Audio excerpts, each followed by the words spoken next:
Risk తీసుకోను. మరి software job ఎలా వస్తది? మరి ఫ్యూచర్ ఎలా బావుంటది? దీని గురించి ఈ వీడియోలో మనం మాట్లాడుకుందాము. సో, ఒక స్టూడెంట్ నా దగ్గరకొచ్చారు. వచ్చేసి నేను ఇప్పుడు నాన్ ఐటీలో చేస్తా ఉన్నాను. ఆ నాన్ ఐటీ నుంచి ఐటీకి నేను షిఫ్ట్ అవుదాం అనుకుంటున్నా. కానీ నేను అక్కడ జాబ్ వదిలేసి రిస్క్ తీసుకొని ఎలా నేను ముందుకెళ్ళాలి? కరెక్టేనంటారా? అని చెప్పి ఒకడు అడిగాడు. సో, ఇంకొక స్టూడెంట్ ఏమన్నా అంటే జీఐఎస్ మ్యాపింగ్‌లో చేస్తున్నాడు.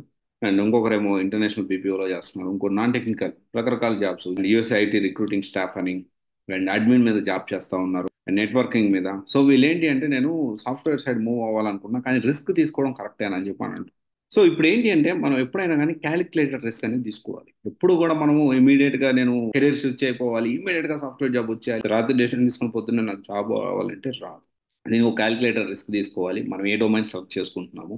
అండ్ అలాగని చెప్పి రిస్క్ తీసుకోవడం ఎందుకని చెప్పి మనం అదే కంటిన్యూ అయితే మన మాక్సిమం ప్యాకేజ్ ఎంత? ఎగ్జాంపుల్ జీఎస్ మ్యాపింగ్‌లో మాక్సిమం ఎంత ఇస్తారండి?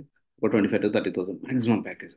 అంటే 3 lakhs maximum 3 to 4 lakhs maximum అంతకంటే రీచ్ కాదు. అదే when it comes US IT recruiting చూసుకుంటే అరౌండ్ ఒక 7-8 lakhs వరకు రీచ్ అవ్వచ్చు మేబీ. ఎందుకంటే టార్గెట్స్ ఈజీ మంచి ఎక్స్పీరియన్స్ ఉంది మంచి ప్రొఫైల్స్ చేపిస్తా ఉంటే ఒక 7-8 lakhs రీచ్ అవ్వచ్చు. అండ్ బీవో సెక్టార్లో కూడా అంతే 7-8 lakhs వరకు రీచ్ అవ్వచ్చు. అండ్ నెట్వర్కింగ్ ఇంజనీర్లో కూడా అంతే 10 lakhs లోపలే 10-12 lakhs మాక్సిమం. ఒకవేళ సీసీఎన్ సర్టిఫికేట్ అయ్యి చేసినా కానీ 10-12 lakhs అనుకోండి. అది మీకు సరిపోతుందా లేదా అనేది మీరు క్యాలిక్యులేట్ చేసుకోండి. అండ్ నెక్స్ట్ ఏంటి అంటే మీరు ఇప్పుడు తీసుకునే కోర్స్ అనేది రెలవెంట్గా ఉందా, మీరు అది నేర్చుకోగలుగుతారా, ఇవన్నీ మనం ఆలోచించుకొని క్యాలిక్యులేటర్ రిస్క్ తీసుకోండి. రిస్క్ తీసుకోకపోతే సాఫ్ట్వేర్ ఇండస్ట్రీ ఎలా వస్తుంది, ఫ్యూచర్ ఎలా బాగుంటుంది. ఖచ్చితంగా ఫ్యూచర్ కోసం రిస్క్ తీసుకోవాల్సింది తప్పదు.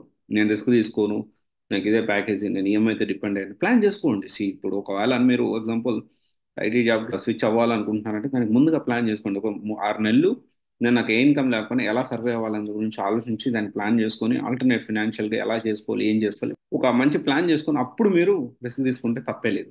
ఇది ఒకసారి ఆలోచించండి. ఎందుకంటే చాలా మంది రిస్క్ తీసుకోవాలా, ఎందుకు అవసరమా, ఇదే కెరీర్ కొనసాగొచ్చు కదా, ఈఎంఐలు ఇవన్నీ ఆలోచిస్తే ముందుకు వెళ్ళలేకపోతాం. రిస్క్ లేకపోతే ఫ్యూచర్ లేదు, గుర్తుపెట్టుకోండి. Okay, thank you.